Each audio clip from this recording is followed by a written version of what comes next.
When driving down a highway, have you ever found yourself wondering about the area you're driving through?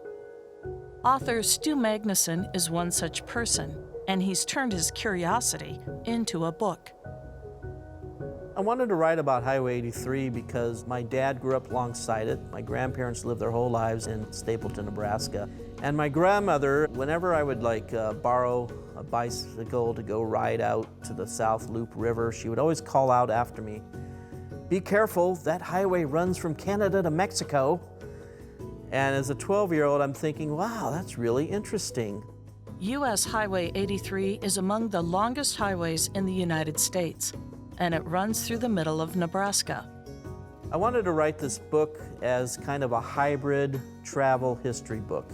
It would be my experience traveling the highway, and then I come across interesting historical vignette, one of these roadside signs, and then I would take that and turn it into a chapter that is a piece of American history. It would be the lack of a historical marker that would set Magnuson on an unexpected journey. I always kind of wondered, why isn't there a historical marker for DeWitt-E-Brownlee, which is the longest, most successful African-American rural settlement in Nebraska.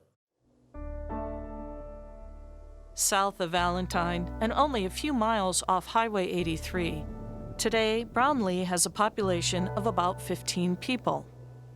Organized in 1887, it was a thriving town of white settlers.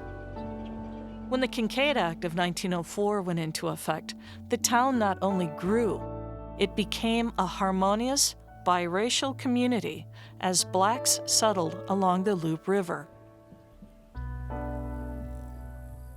I wanted to come to this area, to Brownlee, DeWitt-E, because this is my dad's home.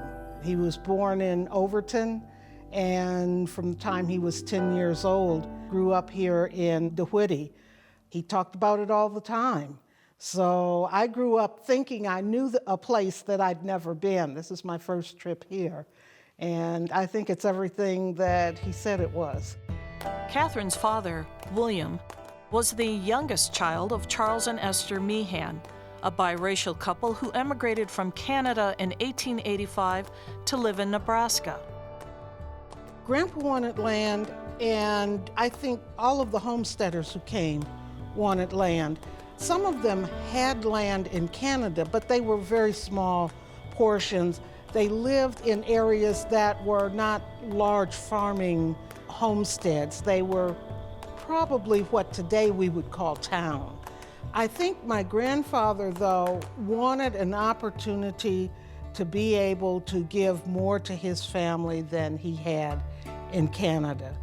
And Nebraska, I think, just suited him. It was that opportunity.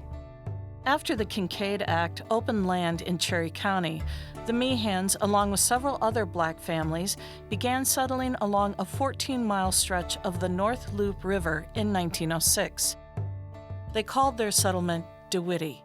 In all of the stories that Dad told, he seldom talked about any discrimination here. One of the things that he typically said about DeWitt-E, about Nebraska in general, but DeWitt-E specifically, was people were people. Your neighbors were your neighbors. And I can just hear him saying that. I think realistically, there probably were differences that were difficult for people to overcome on both sides. But the impression I got is that people realized that there are not many of us out here, black or white, and we need to figure out how to get along because we never know when we're going to need one another. When race riots were happening in cities across the United States, including Omaha, the black and white people in the communities of DeWitt-E and Brownlee lived together in peace. You have the story of an interracial couple. You have integrated one-room schoolhouses. You have the two communities coming together on the 4th of July to celebrate this very quintessential American holiday. And they played baseball games and had a little rodeo and a picnic and so on. And this is what you find in the historical record. The memoirs you read of the settlers just mention all these things. They don't mention anything else. By 1910, there were 82 residents in the DeWitte settlement, and over the years, numbers may have reached as high as 150. At some point, DeWitte was renamed Audacious, and all continued to go well for at least a couple more decades. But then the Dust Bowl years began, and by 1936, the last resident of DeWitte moved away. It would take another 80 years for the unique history of DeWitte to be recognized. Why isn't there a marker here? Then I kind of towards the end of the research of the book, I started to get a hold of some of the descendants. And I said, you know what, I'm just going to look into this. With a little research and crowdfunding, Stu and Catherine were able to get a historical marker for DeWitte. And on a cool April morning, a formal dedication was held along Highway 83. I never lived in Nebraska, and I never visited Cherry County before, but I grew up with the names DeWitte and Audacious constantly in my ears. My dad, William Meehan, seemed to carry Nebraska with him. In so many ways, this feels like coming home. I heard my father and cousins comment that there was no prejudice out here. The people were just people, and neighbors were neighbors. How about that? An immediate kinship formed between some 200 people as they gathered on the remote Nebraska highway, crossing color lines and collapsing time. It's heartwarming. I think that the ancestors would be really, really pleased, very happy to know that this many years later, a century later, they're still remembered. And of course, no Nebraska hometown welcome is complete without a potluck. I only thought that it would be more the people who are directly connected to the actual people who lived here, and I didn't think that there was going to be such a large response from the community itself. Yes, this has just been a phenomenal experience. This is my first time here, and we've both been just pleasantly surprised at how friendly the people are.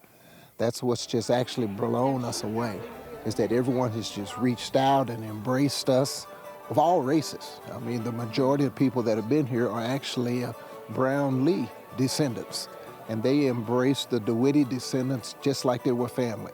And coming back here and seeing the way that my ancestors were taken in by the other homesteaders, I think that really does take heart, because it shows that we have come a long way.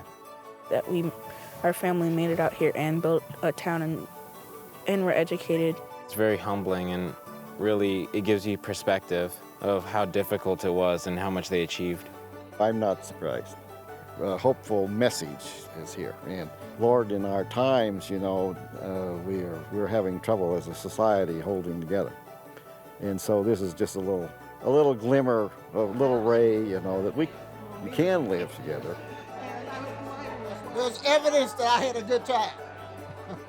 If good things come in small packages, then maybe what started in two little Nebraska communities, between people who found they had more in common than not, can serve to remind us of what is possible.